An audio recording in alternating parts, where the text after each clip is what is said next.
Jā, tirgus ir piesātināts, konkurence ir ļoti liela, bet mēs redzam arī nišu. Mēs varam būt konceptu veikalos ar savu dizainu, ar savu stāstu un ar inovāciju.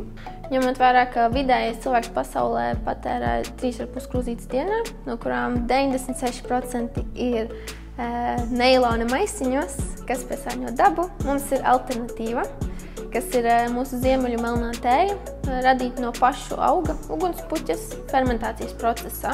Tā ir iepakota piramīdas maisiņos, kas radīti no cukurniedru cietas. Šīs produkts sadalās dabā 60 dienu laikā.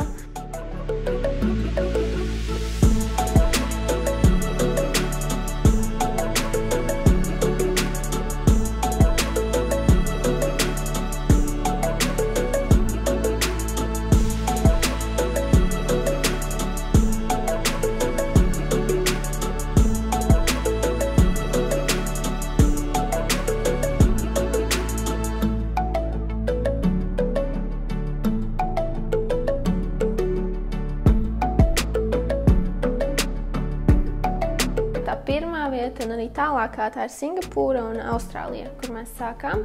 No viņu skatu punkta tas ir kaut kas autentisks, kaut kas, ko viņi nevar atrast savā dabā. Un ņemot vērā, ka viņu tirgus ir ārkārtīgi piesātināts, viņi arī ir interesēti meklēt kaut ko autentiskāku, un tad viņi meklē kaut ko Eiropā. Un Ziemeļa Eiropa ir tāds foršs zīmols, tāds foršs nosaukums, kur būt, lai radītu arī viņam kādu pievienoto vērtību.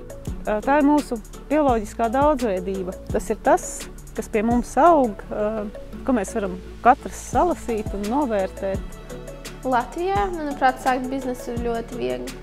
Jā, pateicīgs tirgus, mazs, kur izmēģināt katru ideju, un es uzskatu, ka atbalsts ir pietiekami pieejams, īpaši jaunajiem uzņēmējiem. Galvenais ir darīt.